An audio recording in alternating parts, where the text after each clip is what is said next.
You're listening to Popcorn Poops, episode 94, in which we watch and discuss Daniel Myrick and Eduardo Sanchez's 1999 film, The Blair Witch Project, for hashtag Witch Month. If you'd like to sync this podcast episode up to the movie, go ahead and start the film and then press pause as soon as the Huxon Films vanity card fades to black. We'll get things started here soon, but first, here's a word from our poo pals over at the Film Pasture.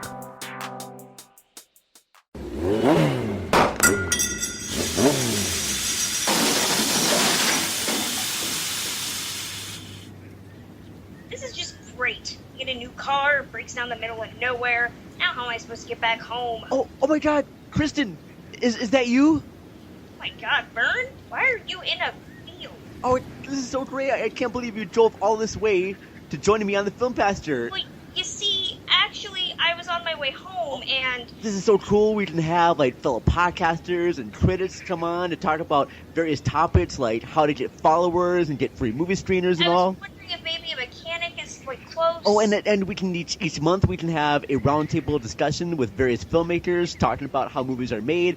Oh, this is going to be so great. Thank you, Kristen. Hi, do you know anyone that comes out this far? I'm in a... Kristen! Are you trying to leave already? Well, but... Of course not, Vern. I was just checking to see if there's a place that delivers food out here. So listen to the Film Pasture, available on iTunes, Podomac, Stitcher Radio, and soon on YouTube. What was the name of that cab company again? What'd you say? I was just asking Siri if, they had bottles or cans. We are the Pumpkin Poops. Welcome to Pumpkin Poops, the spookiest married couple movie podcast / commentary track hybrid audio program on the internet.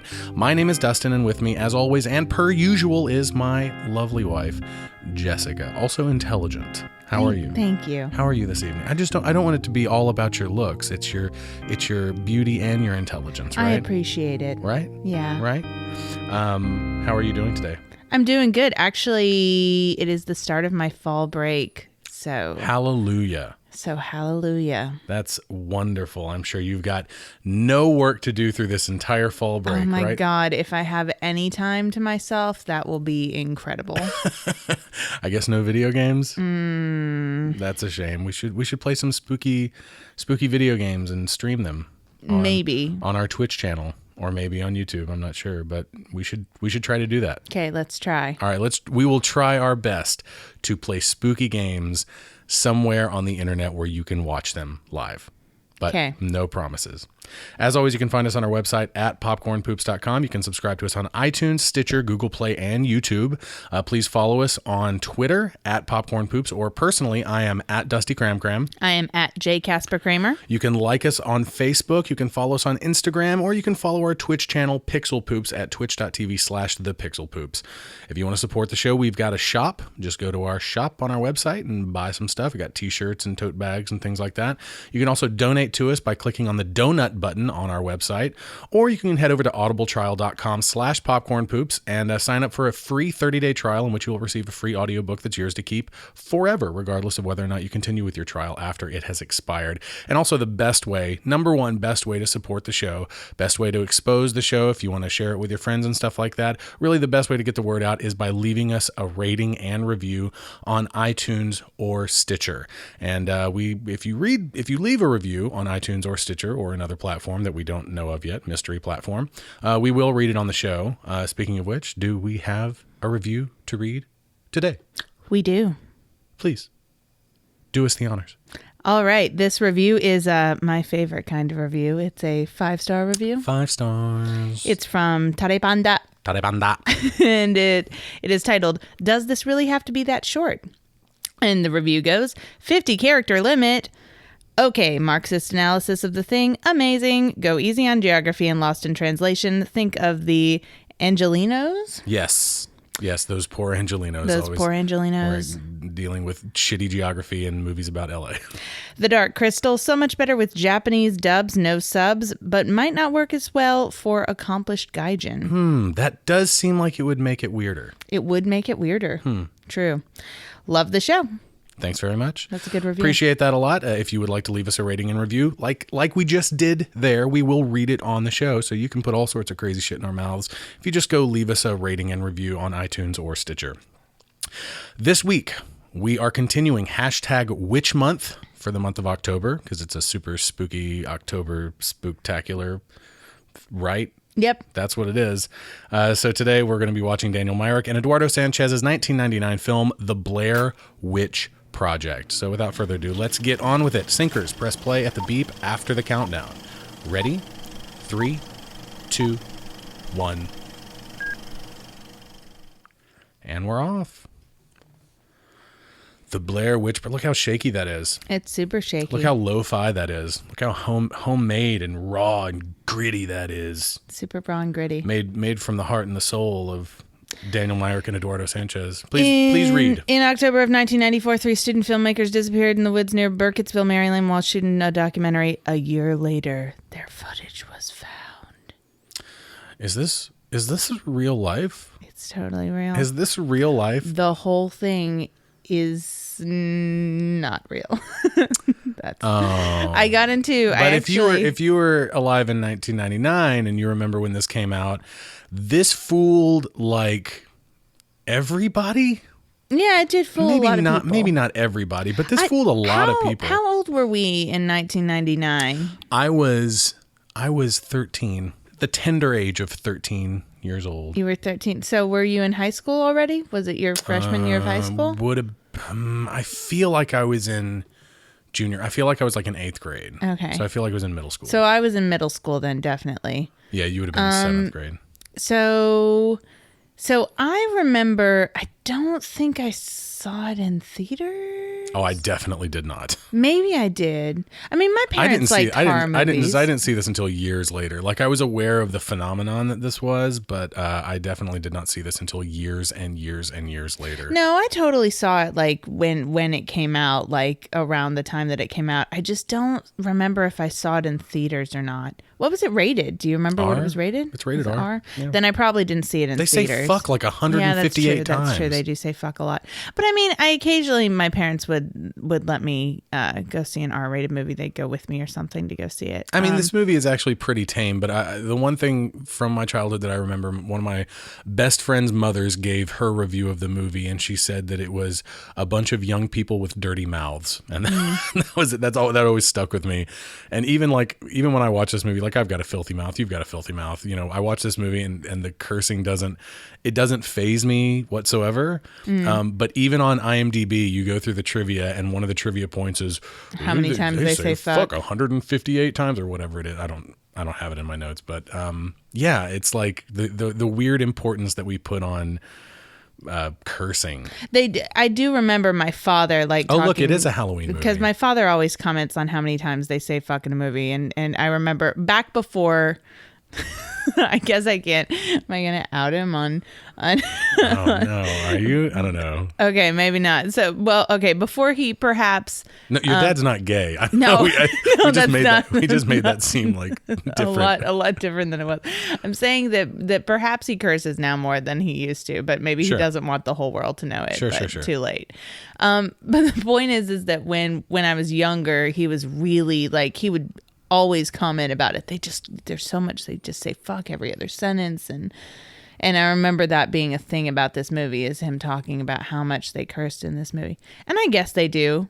I mean, they curse a lot, but I would curse a lot in this situation. So yeah, I mean, sure. I think it's a situation deserving of cursing. I don't know. I remember arguments with my mother about the value that we put, or the stress that we put on cursing and foul language and stuff like that. And her thing was always, they had to change that sign. The Burkittsville sign, because of vandalism. Well, people kept stealing it. They had it was stolen 3 times before they were like, maybe we should redesign the sign so no one wants it. Movie. Yeah. I don't want this. It doesn't look right like the movie. The hint that we showed for this episode is coming up. The hint that we used on our social media. I'll point it out when it gets there. It's just 2 tombstones. That shot right there. That's the one. That was our hint. And really soon, right in here coming up, there's another shot of the graveyard where they're using this black and this one right here. Yeah. And Man, you mentioned it last night, and I've never thought of it before, but Night of the Living Dead. Holy shit, yeah. Like some of those shots, not just that one, but some of the shots, there are several that look like they came right out of the Night of the Living Dead. High grain, high contrast, black and white, 16 millimeter film stock. Yeah, I mean, I don't know if that's intentional, but I feel like that might be a nice unintentional homage. There's a moment in these interviews where they're interviewing this guy that reminds me of this moment in Chasing Amy. Have you seen Chasing Amy? You've tried to get me to watch it many times, and so I think I've sat through like the beginning of it before, but anyway, never totally know. They interview this guy right here. They interview this guy. And it's just the shot and the way the guy looks. It reminds me of the part in Chasing Amy where there's a cutaway to this guy talking to the camera, telling the story of finger cuffs. And I'm not going to go into all of the explanation of what that is, but if you know what I'm talking about, let me know if I'm like totally off base, but there's just something about the way it's framed and like the guy they picked and the way he talks. It just reminds me of that. So I don't know if like maybe Kevin Smith saw this and he's just like, oh, I kind of like the way that looks. I love the reaction of this kid right here, because it's obviously, this kid is not being told to do any of this stuff, no. right? It's the best performance in the movie. It's just legitimate, and I kind of love it. The kid telling the mom to shut up because she's talking about creepy stuff. And putting her hand over her mouth and stuff. Just jumping back to what I was talking about, just to finish the thought with, arguing with my mother about like the value that we put on cursing in films. She was always like, oh, why do they have to do that? All they have to do is not put bad language in movies. And even as a kid, I was like, Mom, like, what if we watch a war movie that's rated like PG-13 and all the soldiers are saying like gosh darn and stuff? Like, how silly is that? Yeah. That's not what's really happening. It's about, verisimilitude. I think it's about like the reality, the truth of the situation. So I'd like to see a study, and I'm sure that there is something like it, and I'm sure Google would have some sort of answer for me, but a study that actually like looks at a percentage of, I don't know. I love this guy right here. Do you believe in witchcraft? No. He calls her sir. He says, no, sir. She says, are you a religious man? Yep. All righty. Yeah, it's nice. It's a nice little touch. But I'd like to see some kind of study where we looked at like how many people actually do curse when they're in dire situations or painful situations. And because I feel like it's probably really high.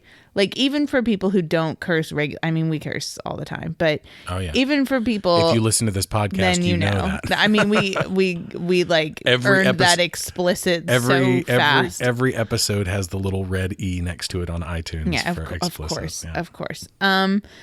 But so like we curse a lot just in regular life because, I mean, fuck it, why not? I think this is interesting right here. They're going to talk to Mary Brown, who's this creepy old lady, and the fence that she has in front of her trailer is like sticks, like crude sticks lashed together with string. Yep. Very, very similar to like I don't know. They call them the voodoo dolls or whatever. Right. The construction of the stick figure totems, the witch totems that we see near the end of the film.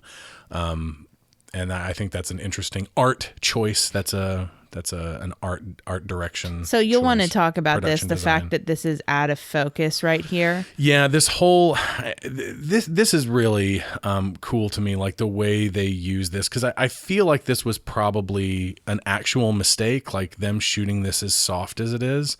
And what ends up happening is in the very next scene, the character Josh, played by Joshua Leonard, he's studying his depth of field chart because he's using a CP16 16 millimeter camera, and it doesn't have a viewfinder on it that's like a 1-to-1 with the lens. So even though he can look through the viewfinder and see what he's framed up, he doesn't know exactly what's in focus without looking at a chart and lining up the correct I guess hash mark on the lens itself, like the focus ring. And he makes a mistake. Like this is the scene right here. This is the moment right here where he's talking about it. And he says that the lens has both meters and feet on it, and meters are marked in white and feet are marked in brown, so the meters are more obvious. So that's what he was using, and he messed it up, and that's why the whole thing was out of focus. I find that really interesting because the idea that this movie is at its core about making a movie, it's about filmmaking, is something that they never lose sight of, even up until the final scene. And I'll mention this in the final scene. There's a moment that they totally could have, quote unquote, fixed in post, but I think it contributes to the creepiness. I'll mention it when we get there.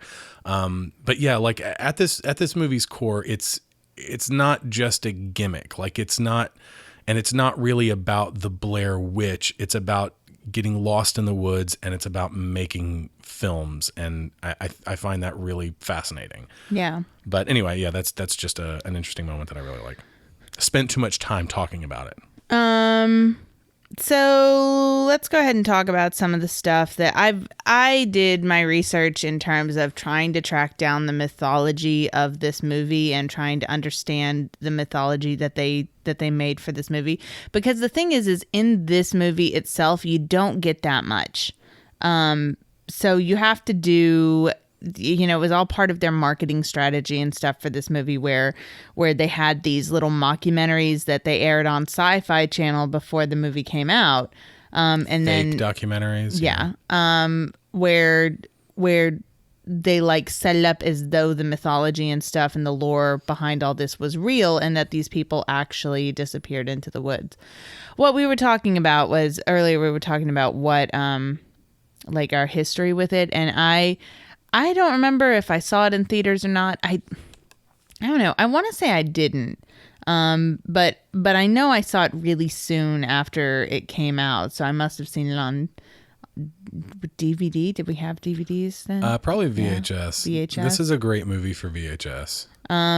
So I saw it pretty on, soon after. This is also on Hulu right now, so if you're listening to this podcast and not syncing this up to the movie, just know that you could go, and you have a Hulu subscription, you could go fire it up on Hulu and watch this. But on Hulu, it is in 16:9, which is an incorrect aspect ratio for this film. This film was actually shot in 1.33 to 1, or 1 by 1.33, which is full frame, 4:3.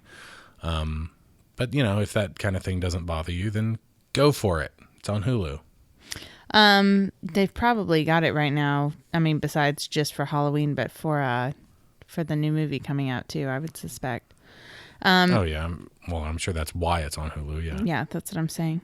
But anyways, though, so like, I don't remember it being that, like, I guess for a while there was some question of, is it real or not real? But I don't even remember getting that excited about it. Like, I don't remember being that excited about whether or not we thought it was real, because I thought we pretty immediately knew that it wasn't real. Yeah, well, pretty quickly. I don't know. I feel like by the time it was on my radar, it was already like out and people knew it wasn't real. But leading up to it, the people that were looking forward to it or had like kind of bought into the viral marketing, which was, I mean, this might really be the earliest case of really the earliest case of internet marketing, like internet viral marketing, because there was a website, like an early like web 1.0 website that you could go to, and it had information and clues and not really videos, but they did have, like you said, fake documentaries that the one in particular, and they had a few of them, but the one that I remember was The Curse of the Blair Witch. Yeah. That aired on Sci-Fi, I think.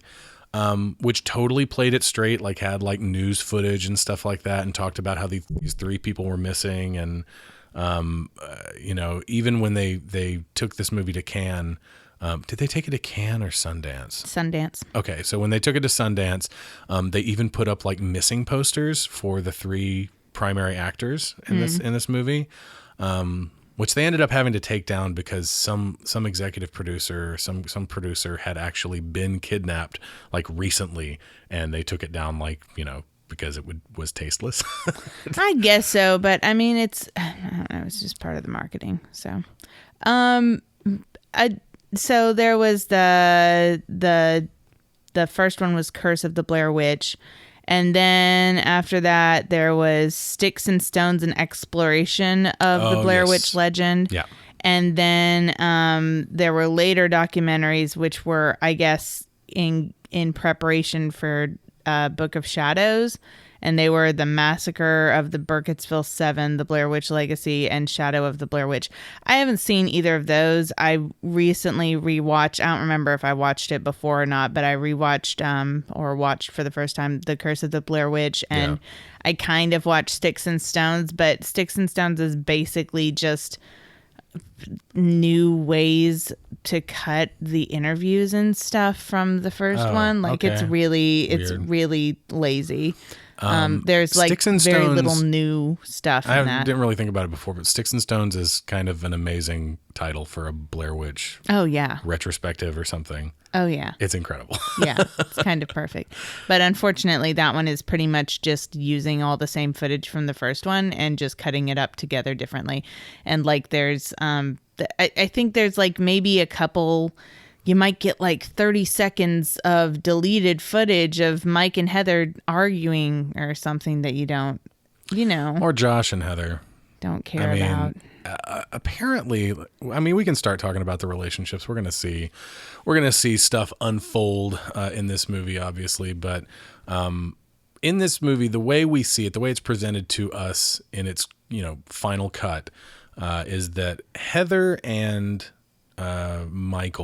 Mikey have the worst relationship. Mm-hmm. They are the ones that are constantly at odds. They're the ones that are always fighting and arguing with one another, which makes it the most dramatic and the most dramatic choice to have Josh disappear late in the movie and leave the two with the most conflict stuck together. Right. I mean, basically, this is like creative writing 101 kind of stuff basically here, where you're sitting there going, you've got characters, and always at least 3 characters is best. That's always at least best for creating dramatic tension. And what you want to do is you want to take the people who have the worst relationship, who are the polar opposites of each other or the most different from each other, and you want to put them in a confined space and have them be in a situation where they can't get away from each other. So you take them and you put them in a car together or like on a long road trip or something like that. Is it like Sartre? Yeah, and you stick them in a room together and exit. Yeah. I mean, and you could argue that this is just a variation on that, Right, of course. And I mean, what you've got here is you've got 3 people who don't really get along, 2 who really don't get along, and they're in a situation where they can't get away from each other. The tighter the confines is better. And of course, Woods makes you think like not tight confines, but because they're lost, like that counts as tight confines. And in the end, we wind up with the 2 characters that hate each other the most being stuck together, and that creates the best tension. So the characters that hate each other the most, but maybe not the actors that hate each other the most, because apparently Heather and Josh argued way more. There's way more footage of them fighting than there is of Heather and Mikey fighting. Can you talk about how this movie was actually made? Yeah, because I didn't do all that research. So I mean, the movie is improvised. The whole thing is improvised. The monologues that she has for the documentary, like her introduction monologue and the monologue that we just saw with her at Coffin Rock and all that stuff, Heather actually wrote herself. Okay. And everything else in the movie is not scripted as far like on a dialogue level. Now, of course, the writer-director team, Myrick and Sanchez, they know the events that are going to happen. They knew everything that was going to happen in the movie, but they basically sent them out into the woods with the camera, and they hung back to where, they couldn't see them, and maybe, they really only communicated by walkie-talkie with the crew, with the directors. And they shot all this stuff. Most of the movie is shot by the actors themselves, and they improvise all this stuff. And they basically would get notes at the beginning of the day that would say, you know, these are your goals for today. This is what is going to happen. These are the things that you're going to talk about. These are the things that you're going to do. Follow this trail and it will lead you to the next set, the quote unquote set. So they had all of this planned out. Like they basically sent them into the woods as almost like an, I hesitate to, I kind of hesitate to compare it to this, but kind of like a live action role play scenario. Okay. No, I get that. That makes sense. Where the directors have set up set pieces. They have set up these places that have, like they set up the stones and they set up the, you know, the stick totems and they set up the house and they set up, you know, this campsite and they set up the next campsite and they sent them where they were supposed to go. And they said, just go and film yourselves going there. Like there's some like, I think something like 18 or 20 hours of footage or something like that total of them just wandering around in the woods and talking and arguing and hitting all of their beats and stuff like that. But nothing is actually scripted on a dialogue level. So that's, you know, I find that's that really interesting. It is interesting. And, you know, when they had auditions for this, like it was one of their goals to obviously get actors who understood improvisation, who were good improvisers. Yeah. And I think that that's what really makes this movie feel like it really holds this movie together is their performances. There are a couple of like really just like 2 or 3 moments in the movie tops where their performances take me out of it just I would bit. agree. I would agree. And but by and large, they're fantastic. And from the people, like the extras and stuff, the people they interview, the other actors and stuff who they interview in the movie, I think most of them are really great too. They are really great. They actually had, you know, they wanted these actors to believe that this legend was real. Of course, they knew that the movie was fake, but the goal of the directors was, we're going to make these actors believe this legend is real and that we're making a fake documentary about a real legend.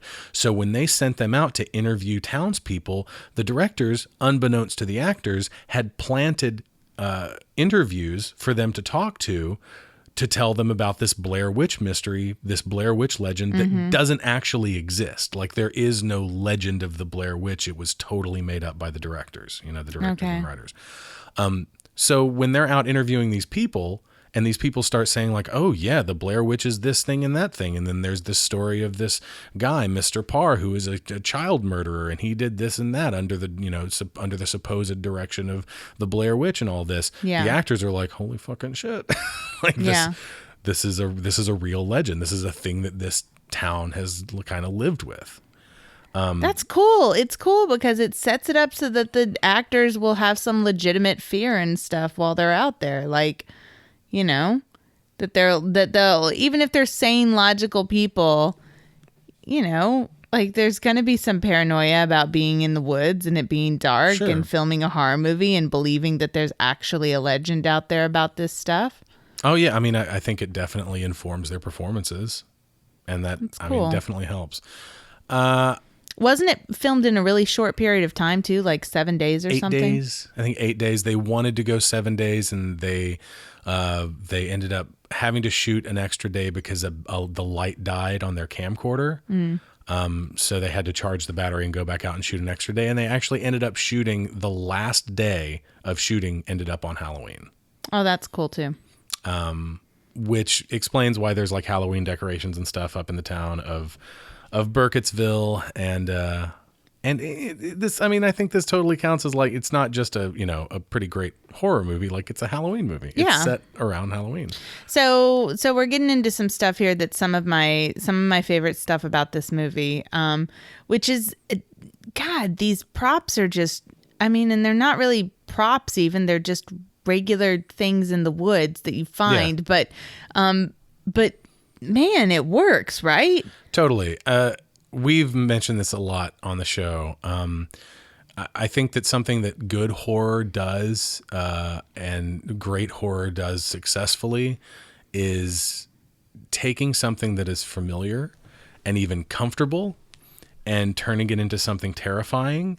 And I think that the fact that these filmmakers took something that wasn't even familiar and comfortable, but totally neutral and innocuous as rocks, And sticks. and made them scary as fuck. Yeah. That's amazing. Yeah. And when you first say it, like when you say it out loud and you're just like, yeah, they find some piles of rocks and they find some sticks tied together. Like, can you imagine explaining this movie to somebody and like, and then this happens. Then they find some rocks in a pile. And then they go to bed and they hear something in the woods. And when they wake up, there's sticks outside their tent. Yeah, no, it sounds totally stupid. Yeah. And it sounds also like the filmmakers couldn't think of anything, so they were just like, oh, they should find some scary shit in the woods. I don't know, how about some sticks?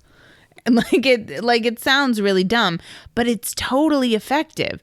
The piles of rocks maybe less so for me, except when she finds the piles of rocks in the morning outside the tent, and like there are piles all around where they put their tent, and they weren't there before. That's weird. But what is worse, I think, are the sticks tied together, the ones that they find in the woods after.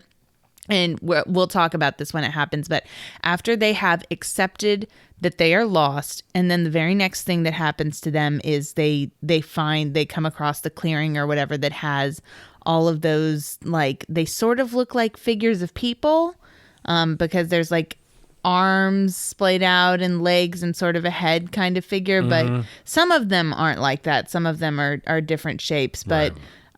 The things tied together hanging from the trees, the sticks and stuff. Totems. I always call them totems. I don't know if that's correct. Sure. They're more like dolls. I don't know. But whatever they are, figures. They're super creepy. Oh, totally. And when I think of going into the woods and being alone and finding something like that, I'm just like, well, I mean, damn. I think that, and there's a sense of escalation there too that I think is kind of great, because they only really ever find rocks and sticks. Well, I mean, they do. She does find teeth and blood and hair later, and which is fucking terrifying. But there is a sense of escalation there where, if you find a pile of rocks, I guess there's no question that something intelligent like a human piled rocks. Well, but there is a question still. Is there a question? I think you can still have a question of, like, did these rocks just fall here? Did these rocks? Well, the only other like creature that I think would pile rocks is another primate, like a monkey or an ape. But I'm not thinking of something piling them there, but that's just, where, I mean, sometimes rocks are grouped together, sure, right? Sure. And right. But I think there's always, you see a pile of rocks and you're like, oh, that's interesting, but it's not like a huge red flag. Yeah, but it's still a little, depending on where it is, it can be a little unsettling. But that sense of escalation that you feel when they find those totems, the stick figure totems that are lashed together, you're like, no, a sentient, intelligent, human probably thing has made these, right? And hung them on these trees. It has to be something with opposable thumbs, right? Exactly. And we know there are no primates in these jungle. I mean, unless it's it's Maryland. I mean, I guess it could be Bigfoot. This could have been a Bigfoot movie. True. Speaking, I don't think Bigfoot makes dolls. No, probably not. Speaking of which, Eduardo Sanchez actually went after this and made a Bigfoot found footage movie a couple of years ago called Exists. I haven't seen it. Maybe I have. If you're not sure which found footage Bigfoot movie from a couple of years ago it's the one that Bobcat Goldthwait did not direct, because he made Willow Creek in like. Do you remember Willow Creek? I don't think you watched it. I did. It was a piece of shit. Bobcat Goldthwait made found footage Bigfoot movie called Willow Creek in 2013, and the next year Eduardo Sanchez's found footage Bigfoot movie came out, and it was called Exists. I think I was thinking of Willow Creek. Yeah, Willow Creek is not good. I don't know. Is Exist good? If I haven't seen it, if you're listening and you have a review of Exists for us, please comment. But I think that's a good jumping off point where we can talk about other found footage movies, because this more or less launched the. Well, talk about what came first, because I know you did more research on that than me. You've got like Cannibal Holocaust, right? Of course, you got Cannibal Holocaust, and you've got like Legend of Boggy Creek isn't technically a found footage movie. It's a fake documentary, which there is a distinct difference. Yeah. Found footage implies that the footage was found. Is Cannibal Holocaust, I have never been able to sit through that. Look, I can watch fucking anything, but anytime I have tried to sit down for Cannibal Holocaust, I'm just like, I could watch it, but do I want to do that to my life? Like, No. do I want to do that tonight? Do I want to watch a turtle get its shell, like an actual turtle get its No, shell ripped I mean, off? No, I don't. I don't. I think that if you consider yourself like a hardcore fan of horror, like a true fan of horror, you kind of have to see it once. I get what you're saying, and I am a true fan of horror. It's kind of an important movie. I know in that it's way. important, and that's why I have skipped through it and I've gotten the feel for it. But every time I watch it, That's feel not like an endorsement of what they do in that movie by any stretch. I feel dirty when I watch it. I feel like for sure. I feel like I'm watching like really bad porn or something, but like horror porn. Like it's like porn where you're you're like the female in this scene doesn't want to be. She doesn't want to be in this scene, Yeah. but she needs the money or something. Like crassly exploitative. Yeah. Yeah. Anyways, that's how. So like every time I've tried it, whatever. The point is I've sat through a lot of it, but I've never sat through enough of it to like totally understand the movie. So is it found footage? Is it like Yes. they found the footage? Yes. Of these Yes, people. that's what But it's weren't the supposed to people be. making a documentary too? Yes. Yeah. Okay. But yeah, I mean, of course, there's been found footage movies since. I think that the genre itself is it's somewhat beleaguered, I think, by a lot of bad entries. Oh God, yeah. I mean, a lot of bad entries. Because it's cheap and it's easy. It's cheap and it's easy, and it's not. When people see found footage as, when I guess studios look at found footage movies, they think of Blair Witch. They think of the returns on this movie. This movie was the most successful independent film of all time until like My Big Fat Greek Wedding or something came out. It was like 248 million or something that it made. On a budget of $60,000. Holy shit. I mean, that's So many people got so rich. Oh yeah, and when studios see those numbers and they're just like, well, Blair Witch did it. We can make a cheap, we can make a one found footage movie a year for $100,000 or even up to like $250,000 and no question make back our budget and make profit on it. It's just it's an easy way to make money. It's a sure thing. But because of that sure thing, because they know it's a cheap way to make money, they don't put any thought into it. Yeah. There's no incentive to put thought into it. They're just like, well, we're going to make it cheaply, so let's make it cheaply on all levels. Yeah, so our actors and our writing and Yes, all of that is just going to absolutely. be awful. So yeah, it's unfortunately that's kind of what the genre has become. But that's not to say that there aren't good found footage movies. I think Chronicle's a great movie. Yeah, it was one on my list that I loved mentioned. Chronicle when it came out. But it's not horror though. So. No, it's not. Well, I just said found footage. Yeah, right? I know, but I typically when I hear found footage, I think of horror. So Wreck is pretty good. I like Wreck. Wreck is pretty good. Yeah. Other than that, do you have favorites? I have a list of stuff. I was just going to expand first on like that, I get so disappointed when a new horror movie comes out and I see something and I'm like, oh gosh, because I watch everything. I watch all the bad stuff. And when it's a bad thing and it's found footage, I'm just like, oh shit. I'm not going to have fun watching this because bad found footage is just unwatchable. Like it's actually like you actually can't watch it. Like you put your eyeballs on it and you don't know what's happening. And it's just a lot of shaky cameras and darkness and people screaming. And I'm just like, if I wanted to watch something this stupid, I would just go watch ghost hunter shows. Like I'd just go watch that and have nothing happen. I didn't even really like Cloverfield. I was okay with Cloverfield. The fact that Cloverfield exists and I guess maybe in a way had to exist for 10 Cloverfield Lane to exist feels like a perfectly fine means to an end to me, because 10 Cloverfield Lane is pretty great. I love 10 Cloverfield Lane. We have problems with, we don't have problems. We have disagreements about the ending of that movie. Oh, you mean the tacked on ending? You mean the perfect ending? Oh my God, you are out of your mind. Oh my God, I hate you so much. we should do that movie on Popcorn. We totally should. We would argue. We would get along for like the whole movie, and then at the end we would hate each other. Definitely. That's exactly what would happen. Pretty the short version summary of our someday episode on 10 Cloverfield Lane. Yeah. Okay, so movies that Troll Hunter. I think Troll Hunter is really fun. Yeah, Troll Hunter is fun. What is it, I forgot Norwegian about or something? I forget. It's Scandinavian. Scandinavian. I think it isn't from Norway. Yeah, I think it is Norwegian. Anyways, that movie's super fun if you haven't seen it. Oh fuck! I mentioned the hint, but I didn't. Norwegian reminded me. I mentioned the hint, but I didn't mention who actually identified it. Oh, good job. Or our Norwegian friend Joachim on Facebook. He identified the movie, and he wanted to plug his friend's single that just dropped on Spotify called "Is This All There Is?" And the artist is Rohey, I think, and that's spelled Rohey. So go check that out. And then on Twitter, James Beckett at Kick the Beckett also identified the movie from that very obscure screenshot.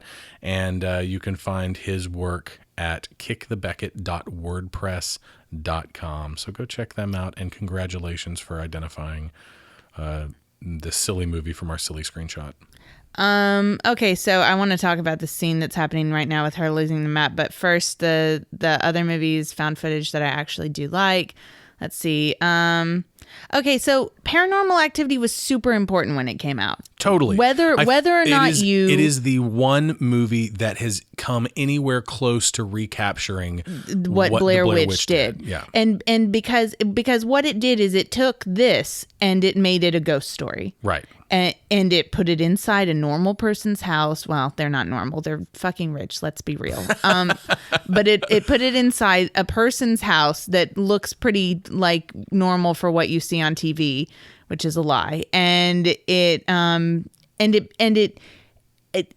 made the everyday scary, right? Which is sure what we talk about being so key to good horror. But is Paranormal Activity a great movie? Do I love it?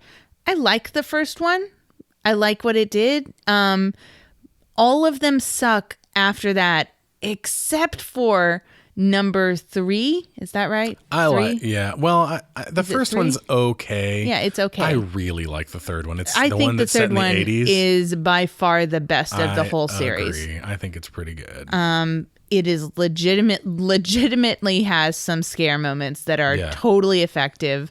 And it's cool because it's a period piece, and it just feels like somebody actually put effort into that one. Yeah. Like for real effort. Yeah. It's cool. I love that one. It's thoughtful. Yeah. Not that the first one's not. I feel like the first one's thoughtful one, too, yes. but it kind of wears out its welcome. Not to say that Blair Witch doesn't, and we're kind of getting off topic, but I do think that even at 120 minutes, or not 120 minutes, an hour and 20 minutes, which is short for a movie, it does get kind of boring. It's right? a little, I think, and this is this is not a common runtime for a movie, but I feel like this would have been perfect at an hour. Like an hour-long movie. I feel like we needed to cut at least one night. Like one more night in the woods needed to be cut. I would say 2, like 2 nights in the woods. I feel like if they could go one day without Josh.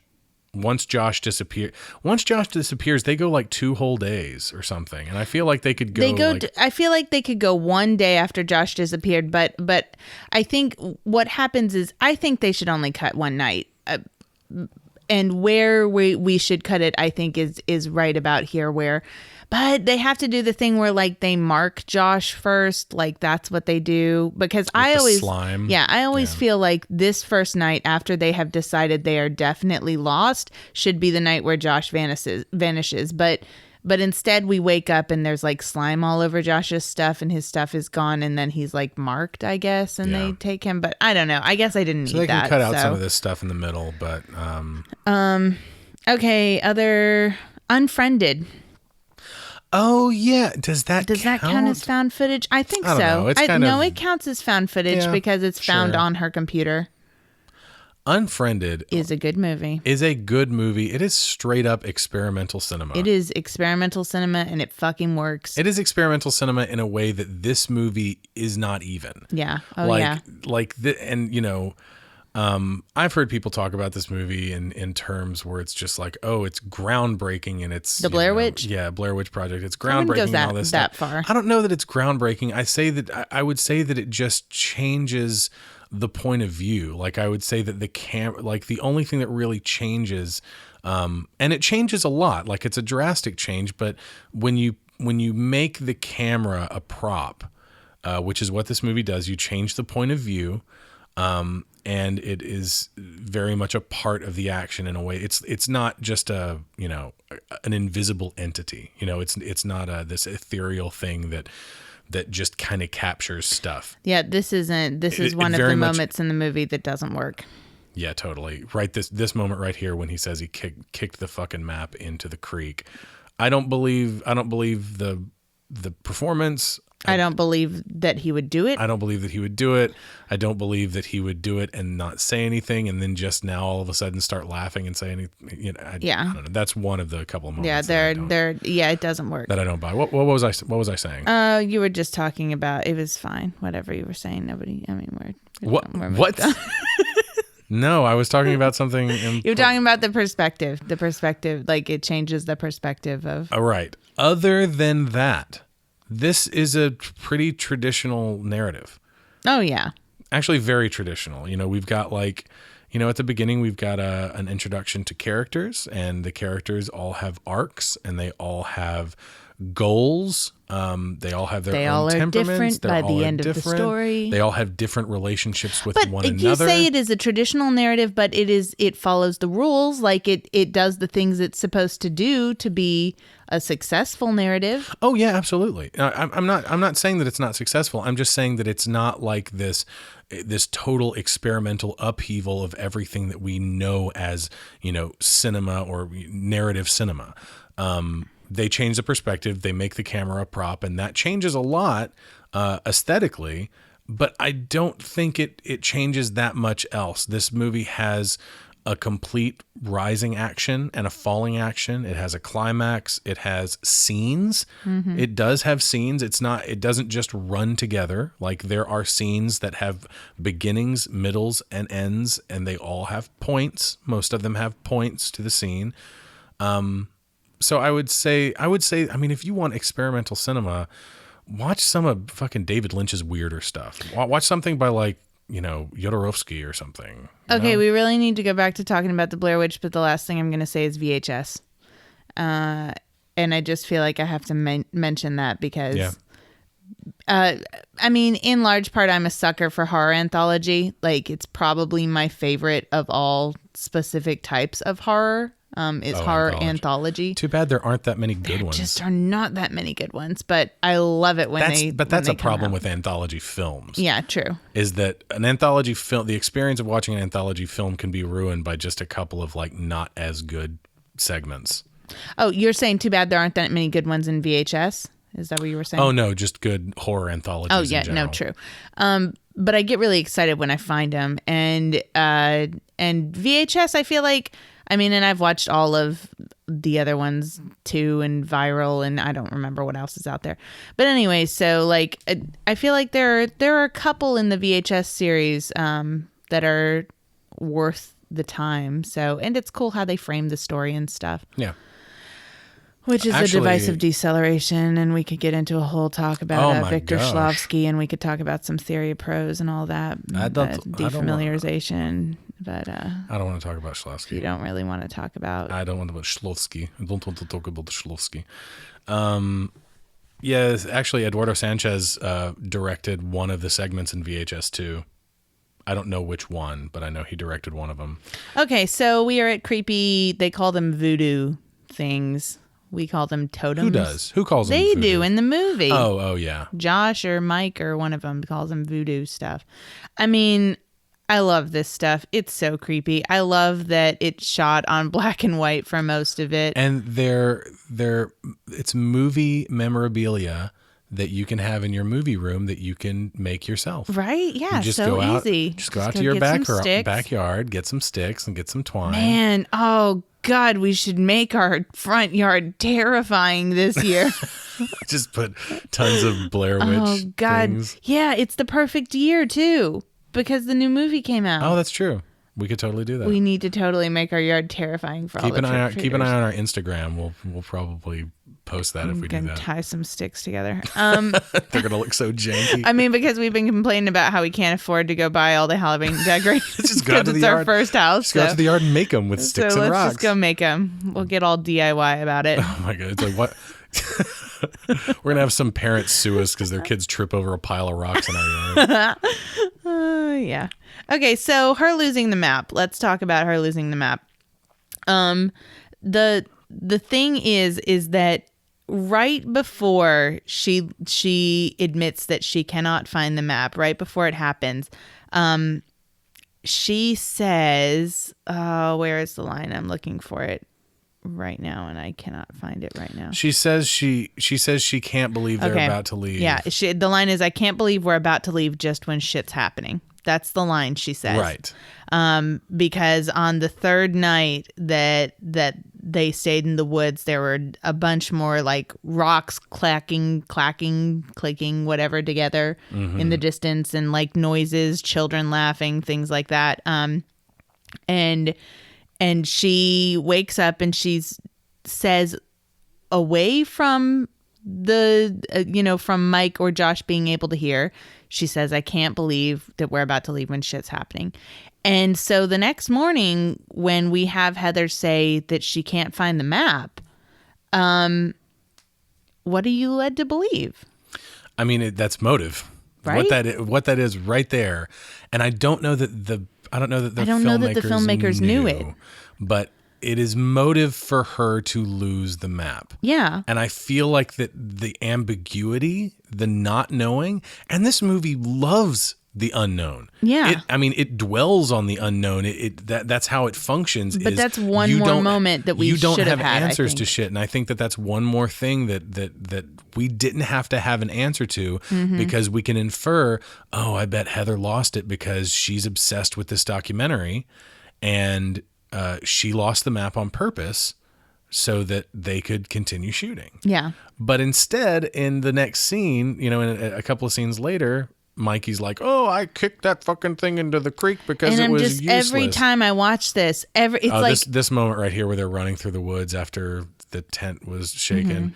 She says, "What the fuck is that? What the fuck is that?" And we were supposed to see off screen like a white shrouded figure that was actually there, but the person operating the camera didn't forgot to turn the camera, and they didn't reshoot it because they shot all this on 16, which is more expensive. Oh, that's too bad. I would have liked to have seen something right in that moment, because when she does that, this is one of those movies where, if you're watching it at home, then it's fun to crank the volume way up in the night scenes so that you can actually hear what's happening, because it wasn't until this viewing that I did that, and that I was actually able to hear all of the things that are happening at night, because like all the children laughing and stuff. And it's not like it's hi-fi sound.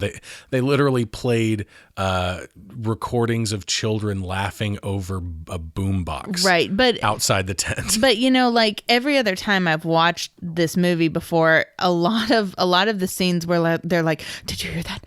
Oh my gosh, did you hear that?" And I'm just like, "No, I didn't actually." Shut up! I'm Can trying you be to quiet, hear it, please? Yeah. So it's fun to crank it up and hear the stuff, but that's one of those moments where even doing that, I'm like, what is she saying that about? Why is she saying that? And so now you've made it clear. I think all the mystery is great. Like, I think that the unknown in this movie is great. I think it definitely contributes to the horror. They don't have to explain everything, and they definitely don't explain everything. And there's a lot of questions, and I think that's good. There's horror in not knowing. But like that moment right there when she's screaming, "What the fuck is that?" and we don't see anything at all. I mean, there's even like Yeah, when I need like this, something I think, right there. I think this moment right here when Josh loses his pack and then when he finds it, it's got all that oopie goop on it. The oopie goop was just like KY jelly, but even on Blu-ray that we're watching right now, you can't tell that there's anything on his back. Yeah. And I mean, like seriously, Blu-ray does this movie no favors. And it doesn't do anything. I remember when this movie came out and stuff, my friends talking about the scene where she unravels the thing and she finds the stuff inside, and clearly talking about the scene where the morning after the next night we're about to have. Right.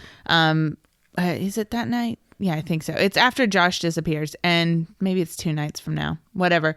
Anyways, when she finds, his teeth and hair and stuff but I remember my friends being like, "Oh my God, it's really scary and this thing happens," whatever. And then I saw it and I was like waiting, and then I was like, "Oh, what? I didn't really get to see." Like, what was it? Did you guys see something I didn't see? What was scary? Oh, it's okay. It's like a bloody little thing there.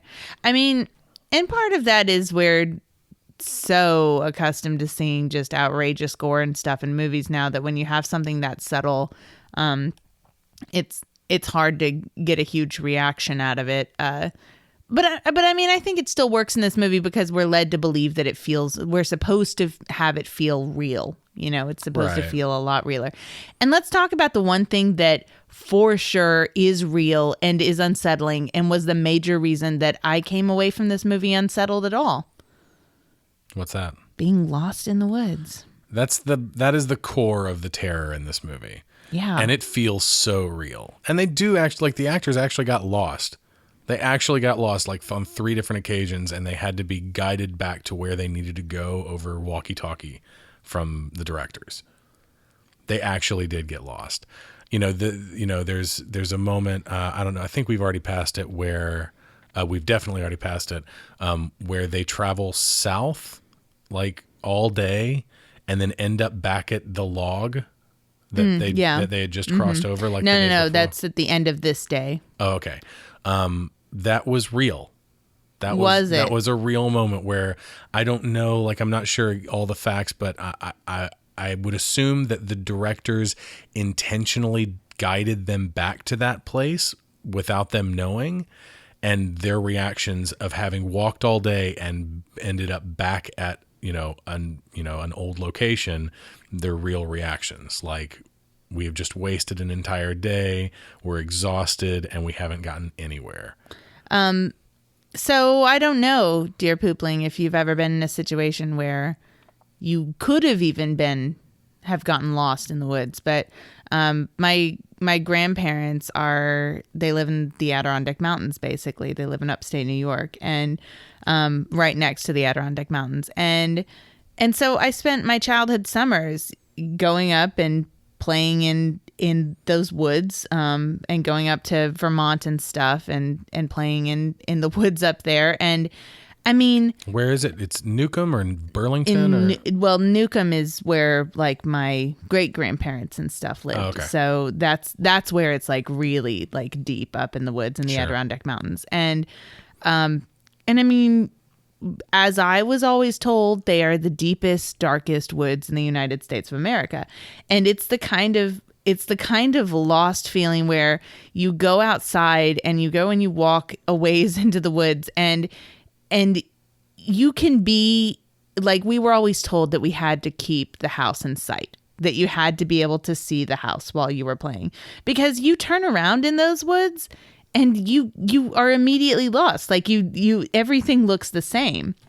And so I totally understand this fear. God, it's so terrifying. Just that for the few minutes of my life, like, I never got really lost as a kid, but like for those few minutes where it's like, oh my God, I went farther than I was supposed to, and I don't know where I am. I'm lost forever. I'm going to die in here.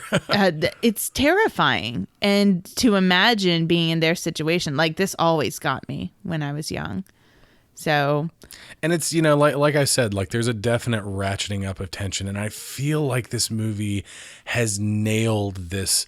There's this like emotional ebb and flow of to the movie where the tension will get really high because they get really distraught over being lost or having lost the map, or something happens or something scary happens.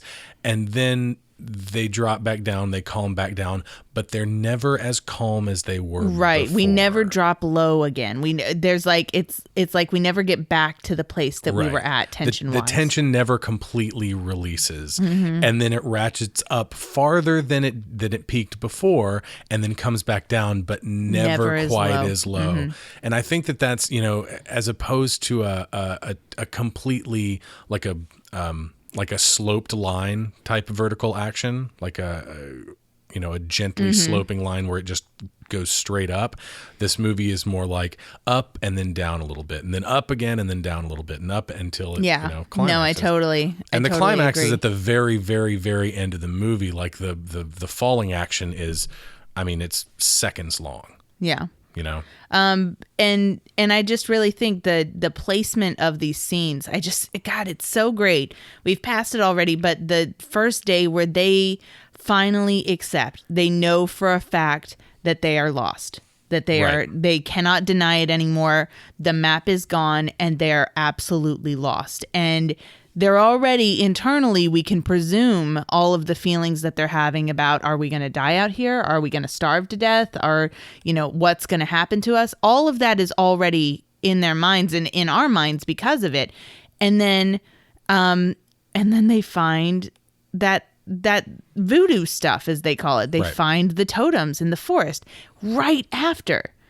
It's just such good placement, because first we have a scene where our characters know immediately there is no turning back, point of no return, we are lost. And then immediately followed by a scene where it is point of no return, there is something in the woods with us. Also, point of no return. Everything that happens to them, like, of course it's Heather's fault because she takes them in the woods in the first place, but like, it is really, really Heather's fault. It is continually driven home that it is Heather's fault, because not only does she take them in the woods, she knocks over the pile of rocks. Mm-hmm. She takes one of the stick figures.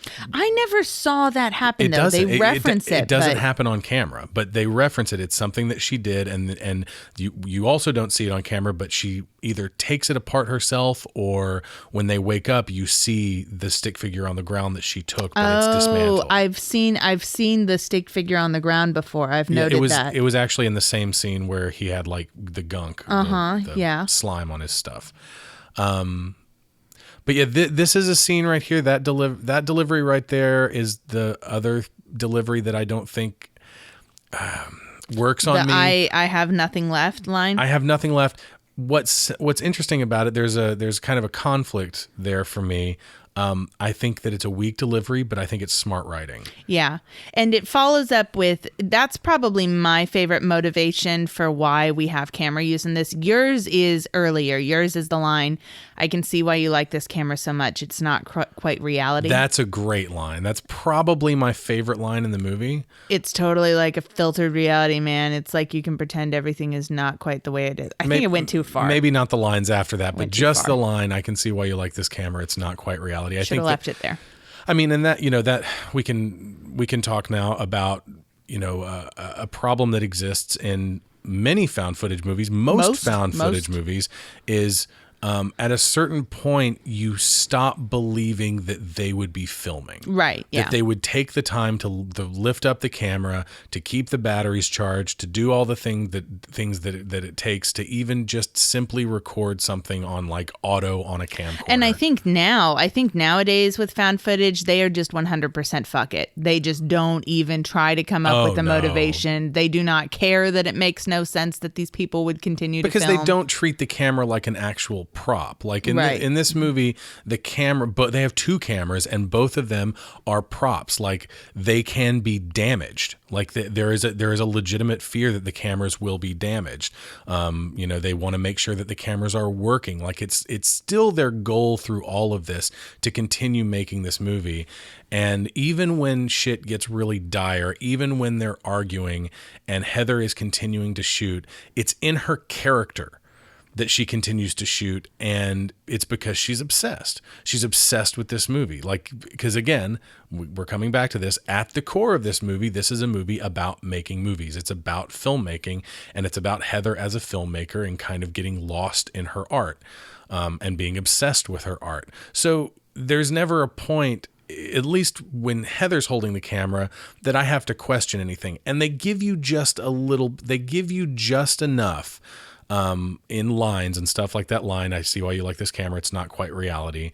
And then in the moment where she breaks down and Josh says, "It's all I have left." Right, Josh is operating the camera at that point, and he's kind of egging her on and kind of taunting her. I don't quite believe that he would be recording at that point, but whatever. Well, and there I think I could believe it more, but there's a scene that's coming up later where it's after this, after she finds the bundle of Josh. Yeah. The bundle of Josh parts. The bundle. And the Essence de Josh. Yeah, when she finds the bundle of the Essence de Josh, and she like goes into like a catatonic state because she's super freaked out at knowing that they definitely were hearing him be tortured the previous night. Right. Which is your greatest fear during that scene that's going to come up here soon. And so when after that, there's a scene where Mike is holding the camera and looking at her, and I don't buy at all that he would be holding the camera then. No, definitely not. Not even a little bit. But very few moments where I feel that in this movie because of the motivation. Well, and through the final scene, Heather finally operates the 16 millimeter camera in the last scene when they go into the house, and Mike operates the camcorder. And I feel like at that point he wouldn't, like, I believe that she would be operating a camera because, right, like I said, this movie establishes that, you know, she is bound and determined to get this movie made. Mike just wants to get also out that of here. she is now like holding on to it is like a last I have another reason too that I think is more subtext, but okay, hear me out here. It's kind of like when you're home alone, right, and it's nighttime, and maybe something kind of freaked you out, like maybe you heard something in the yard, or you saw someone walking up the street or something, like, right, you're kind of on edge for whatever reason, and you turn on the TV. And you have the TV on, and you know that it doesn't actually do anything to have on the TV. Right. If there's someone who's going to break into your house and murder you, they're going to do it whether or not you have the TV on. Right. But it makes you feel like other people are there somehow, or yeah, of course, or like makes you feel not alone. You get a feeling that, like, because the TV is broadcasting, that means that someone somewhere definitely is awake right now. Yeah. Just like you are.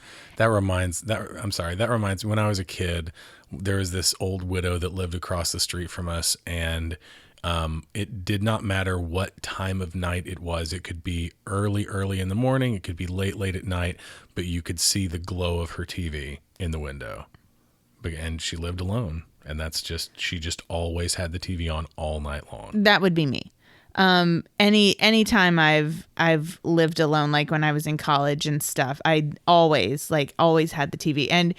And I mean, I keep the TV on at night pretty regularly anyways, because it's how I get to sleep, not because I need the sound, but because I like to just know that it's on. And so I get that in terms of this. She has this camera because it makes her feel like someday someone might watch this, like she's filming it so that someone can watch it, which makes her think, probably subconsciously, that she'll get out. Or that they're not actually alone. No, you're right. Yeah, like that she's filming it for an audience. Oh well, yeah, and it's not just about being obsessed, but this is also, and I've got this in my notes. This is what you're saying. This is a coping mechanism for her. Right. This is an out. This is, if she's still shooting this, then she's still looking to the future beyond the woods, you know? Right.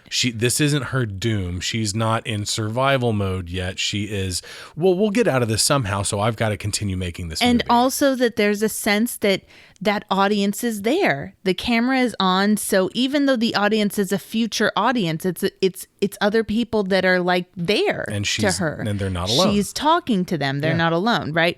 So she also talks about repeatedly, this is America. You can't really get lost. This is America. We don't have, we've destroyed all our nature. We have lots of technology and people don't get lost and whatever. This movie is slightly political. It leans into, politics. I don't know. It's kind of, there's some I don't know of exactly what, but they're kind of criticizing America at a couple points. They're marching through the woods singing "America the Beautiful" and the Star Spangled Banner and shit. About that. Which is kind of weird. But they also whatever. talk about Gilligan's Island for a while, which is weird. Yeah. And actually, again, very quick search on the internet told me that about 2,000 people a year get lost in America. Really? In the woods. Get lost in the woods. Like lost forever in the woods? I don't know. I didn't delve far into it after I found the statistic. And it could be a very wrong statistic. 2,000. Don't trust my sources. 2,000 for like getting lost and dying in the woods seems really high. Yeah, I don't think it's 2,000 get lost and dying, but I think it's 2,000. I mean, gosh, even just this past summer here in Chattanooga, I for the newspaper I was working for, there were a couple of stories about hikers that got lost locally around here. It happens all the time. Yeah, totally. So, and I made you a list of things that you should know if you get lost in the woods. Here you go. Oh, God. Spider webs are on the south side, typically, of trees. Okay. Moss is typically on the north side. You knew that because you're a Boy Scout, right? Yeah. To keep a fire going during the night. Excuse me, I'm a man scout. Continue, I'm sorry. To keep a fire going during the night, the internet suggested, I like how the internet is my source. The internet suggested that you should make a pile of wood and then make 10 more the same size because you're probably wrong about how much wood you think you need for the night. Find water, number one, right, guys? Let's be serious. You can go 3 to 4 weeks without food, but only like 3 days or less without water, and drastically less depending on the temperature. Right. Food in the wild you can eat. Chew on pine needles for vitamin C. Okay. But not yew needles, which look really similar. They're super toxic. Oh my God. Things you can eat that won't kill you that you can actually eat. Dandelions. Squirrels. Clover. Rocks. And cattails. Bark. Not like kitty cat tails. I was about to say that cat next to you is looking awfully suspicious. But I never knew that. I mean, I knew clover because I ate some clover when I was a kid, but dandelions, and that makes sense because you can make dandelion tea. We don't need a lesson on. Look, I'm just preparing the audience for if they're in the Blair Witch movie. We really don't need a lesson in wilderness survival, but that does remind me that Heather does have a field guide for like wilderness survival. She doesn't take it out. That she never take. Like one of the first things we see in the movie is like a pile of like 3 or 4 books that she's taking with her that are like super important, and we never see. Oh no, we see one of them.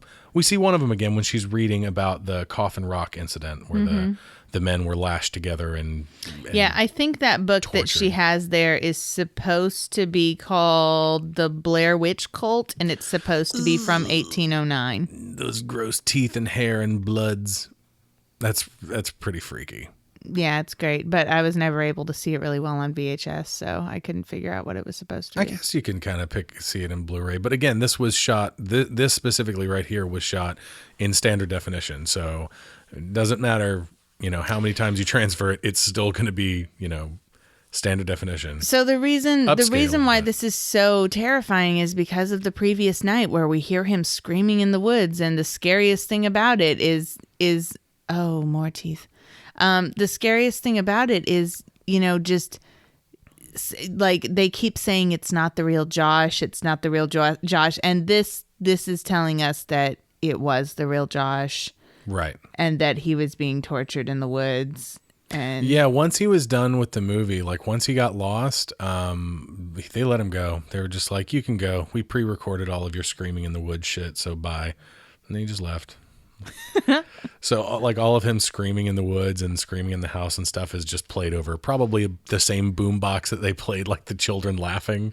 That's too bad. I like to picture him standing out there and being like, haha, I'm on the other team now on this game that we're playing, because it feels like a game in the woods. I'm on the other team. I'm on the director's side now. Yeah. I'm hanging out with them. We've got donuts over here. Yeah, it's like playing flashlight tag or something, right. And you're on the opposite team now. Do you have Teams on Flashlight Tag? I've totally forgotten how to play childhood games. So we should talk about the mythology. I know that you've got some notes on like the lore and whatnot, which none of which is really explained. Like they barely touch on it. I guess there's a lot of supplemental material. There's so much supplemental material to kind of enhance one's experience with the Blair Witch Project. We should talk about that Burkittsville is real. We should talk about that fact. Burkittsville is real, but it was never called BLAIR. No, it was never called BLAIR. But there's a high school, I don't think in Montgomery County, Maryland. Right, called BLAIR High School. Yes. And that's, I think, where Eduardo Sanchez's sister went to high school or something. And he grew up in Montgomery County, so I would guess. Which I think is too. nearby. Is near Burkittsville? I think so. I don't know. And he went to Montgomery College, which is featured in the fake film documentary. Oh, okay. The Curse of the Blair Witch. Yeah, The Curse of the Blair Witch. So in 2010, 151 people lived in Burkittsville. God, Here's what's hilarious. Almost double the number of people lived there in 1870. What? Oh, no. That's funny to me. That was funny. That is funny, but how? I don't know. And the Burkittsville website, apparently, like the short version of the Burkittsville website is, we're significant because of the Civil War. We're significant because of our rural character. Don't ask us about the Blair Witch. Oh, I'm like sure that's like the short dude, version. I'm sure they're fucking sick of it. And I know that after this movie came out, there were a flock of fans that went to Burkittsville and tried to search for the Blair Witch themselves, or just kind of, it's kind of like going to Roswell, I guess, but yeah, I'm sure they still vandalizing tombstones and stuff. I know that happened. Stealing the sign. We talked about that. Apparently after this movie came out, it like affected hunting season in certain areas of the United States, because there were enough people going out in the woods trying to make their own Blair Witch Project type movies, like style movies, that they were scaring off wildlife or scaring wildlife from places that they would normally be, and hunters weren't able to hunt normally. That was on IMDb. Anyways, only real myth I found is some blog of some guy who was talking about going there. He found that there's like a spook hill somewhere in Burkittsville, where it's one of those things where it's by a graveyard, and it's like, if you put your car in neutral, then the Civil War dead people are going to push it up the hill or whatever. Like, there's always that stuff in those small towns. Anyways, the rest of the myths, everything, that's not something from the movies, but everything they say is a myth from Burkittsville is not a myth from Burkittsville. The movie talks about Mr. Parr, who was an old hermit, and the first name Rustin. Yeah. Which was new, like that was a new Ustin name, because all my life I've only known 3 Ustin names. That's Dustin, Justin, and Austin. But then Rustin comes along and a new challenger approaches. I'm sorry, yeah. go ahead. They also have the name Ellie Kedward in here. Maybe it was a real name from back in the day, but it basically just sounds like they couldn't think of an interesting name because Rustin Parr was already taken. And so they decided to just switch the first letters of Kelly Edward. Rustin Parr does kind of sound like a fake name. It's like, what's your name? Yeah, it sounds like a bad Parr. It sounds like an indie pub main character. Rustin Parr. We didn't talk about the most iconic visual in the movie, which just passed. I do want to touch on it just for a second. That iconic moment with, her face, a close up on her face, was of course parodied and referenced to hell and back in popular culture, but it is a really, really raw moment with a terrific performance, Yeah. It was also an accident. She didn't mean to zoom in the camera as much as she did. She was supposed to frame her whole face, but she zoomed in the camera too much. So we just get like her eyes and her nose with the snot and the tears and all that stuff, which ended up even better than, probably intended. So. Yeah. Okay. So Where should I start? Okay, the stuff that they talk about in the movies. In the movie is fall or winter of 1940. Kids start to disappear. Nobody knew why. Rustin Parr comes down the mountain. He was an old hermit, and he's like, I'm finally finished. And then the police went up there, and they found the bodies of 7 kids. And those were the kids that were missing. And Finished with what? Child moida. yeah. And then there was this old woman, crazy lady, Mary Brown. They go and talk to Mary Brown, and her and her dad were going fishing by Tappy's Creek, and she felt like something was near her, and it was a woman. Only on her arms and hands was dark black hair like horse fur, and when she opened up her shawl, she had hair all over her body. Other interviews talked about like that the Blair Witch would like make people disappear, made some hunters disappear. That's what they tell their kids at night to scare them, is that the Blair Witch will come get you. And then the whole corner thing, which we're about to get right here, is that what Parr did is that he made the kids go in the basement by twos, and he made them face the corner, and he would kill one, and then the other one, he would make one face the corner, and then he'd kill one, and then he'd kill the one that was facing the corner, because in court he said he couldn't take the eyes on him. As far as like the lore and stuff of this movie is concerned, I feel like you will have a different, or maybe enhanced, I don't know, enhanced is maybe not the right word, experience if you go and search that stuff out and learn about, the fake legend of the Blair Witch and all that stuff. But in the movie, I don't feel like that's the point. That's not the point of the movie. The lore is not the point. In fact, they kind of, I wouldn't say they go to great pains, but they just don't care. They don't care to share that much with you. The fact that they interview people is more of like an incidental, like they're making a documentary, so we're going to get a little bit of background, but we're not going to explain everything away, and kind of over explain, what's going on or where these things came from.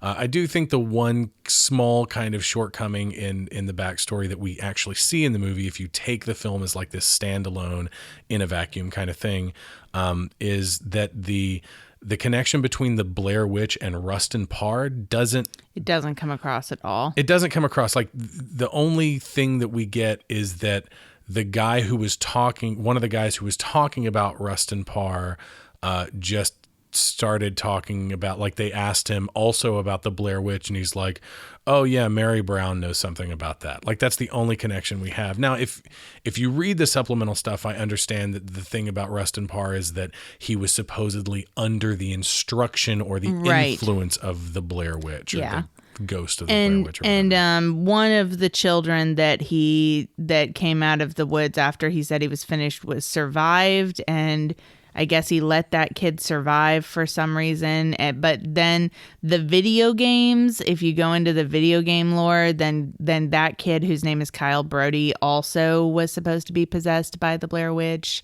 And maybe he was the one who was making Rustin Parr do the evil things. I don't know. There's the character they mention in the 1800s named Robin Weaver, who's a little girl who wanders into the woods and comes back 3 days later babbling about an old woman whose feet never touch the ground. In the supplemental material, they go on to explain that that's the connection to Coffin Rock, which is another one that I don't understand in the movie. What is the Coffin Rock thing? They talk about... I do want to talk about what's happening right now in front of us real quick. This moment right here, it's really unsettling, this disconnect between Heather's distant screams, even though we see her first person. It's the final shot of the movie, of Mikey standing in the corner. The reason her screams are so distant sounding is because the audio is being recorded from the video camera that Mikey dropped elsewhere in the house. And it's a really great touch and a really good example of how they paid attention to little details, or kind of simply let the technical reality of the situation define the final product. Of course they could have fixed that in post, so to speak, fixed in air quotes, but they left it that way. And I think that's a really great choice. There's that disconnect there, I feel like, contributes to some of that terror in the final moments of the movie. And also kind of reminds you that this is ultimately about making movies. That's a disconnect that exists because of the limitations of technology and the limitations of movie making, and what they had to do to put audio to video in that scene. Anyways, the Coffin Creek stuff, I was always confused by that. The Coffin Creek stuff, in the movie they explain that I don't know who was supposed to have done it. I think it was supposed to be something that happened, because what they said was that happened in didn't they say that happened in like the late 1800s? It's in the 1800s. I'm telling you, the fake documentary explains all of it, but the connection isn't made in this movie, and it's weird because all you get is the story of Coffin Rock, where it's just like, and there were bodies piled up and the bodies were disemboweled and they were tied together and whatever, and you're like, oh, that's creepy, why? And in the curse thing, they explained that the little girl disappeared and talked about the women whose feet didn't touch the ground, and a search party went after her and they disappeared, and a search party went after them and they found the bodies at Coffin Rock. Okay. And then they left, and when they came back, the bodies were gone. I think that only serves as just like one of the things that the Blair Witch supposedly did.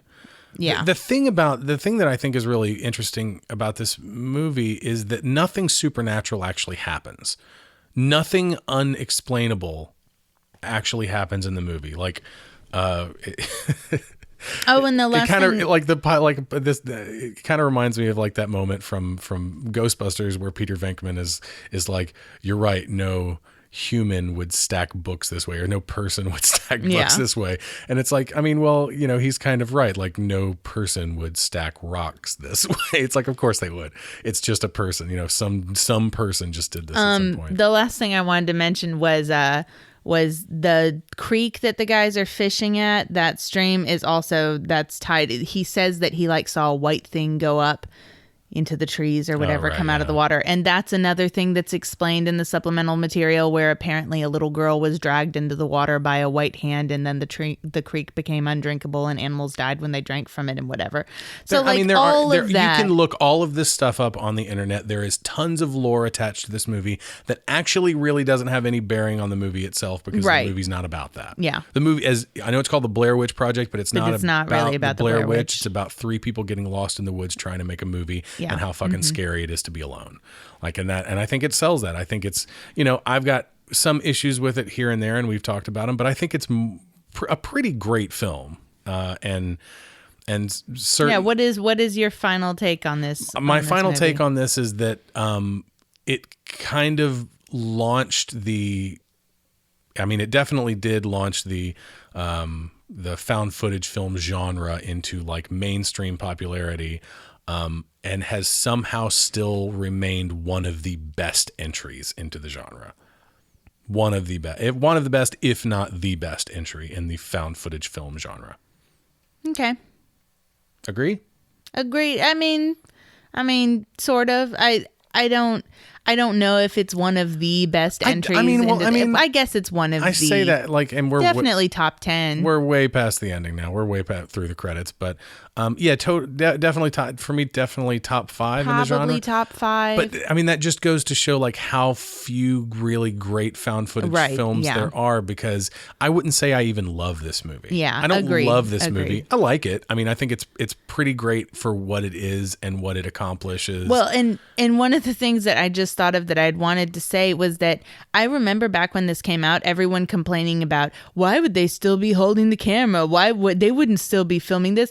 And it's hilarious because I watched this movie and go, oh my God, they have so much motivation to hold the camera. So much more than. Whereas now, it is just none. They just gave up. No one cares anymore. So unfortunately, I think found footage is an abused genre that is just done because it is cheap and it is easy. And this is one of the few examples of someone using it artistically and for a good reason. We didn't actually answer any questions that were asked of us from our listeners. I don't have who asked what right here, but really quickly, do we feel like if this came out today, would it have the same impact? It couldn't because of all the found footage that's out now. If we're talking about that. If found footage didn't take off after this and this came out today, I think maybe, yeah. I don't think that even maybe more so today because of it is the age of like YouTube and everyone has a camera on them at all times. And I feel like this might be even more relevant today, but this might be made differently. But this day and age, you put out a new found footage movie and it doesn't matter how good or bad it is. I mean, it's just another found footage movie. Like it's going to be hard to make a wave. I think another question we got is if we've seen the new Blair Witch movie, and we haven't. I want to so bad. But no, we've not. We've seen the sequel, which is terrible. Interesting, but terrible. Interesting, but terrible. Interesting, but terrible. But yeah. But I really want to see it. And I've heard like super mixed reviews. Like some people saying it's really awesome and some people saying I don't have a beat on it. People I trust on both sides of that, of that coin. But anyway, we are way over. That's going to wrap us up for this episode. As always, you can find us on popcornpoops.com. You can subscribe to us on iTunes, Stitcher, Google Play, and YouTube. Please follow us on Twitter at popcornpoops, or individually, I'm at Dusty Cram Cram. I'm at J Casper Kramer. Like our Facebook page, follow us on Instagram, and follow us on Pixel Poops at twitch.tv/thepixelpoops. If you want to support the show, we do have a shop where you can buy some merchandise. You can also donate to us by clicking the donut button on our website, or you can go to audibletrial.com/popcornpoops and sign up for a free trial there. Every week we like to highlight a friend of the show, and we so affectionately call them our poo pals. This week we would like to shine a little light on The Film Pasture, which can be found at facebook.com/thefilmpasture.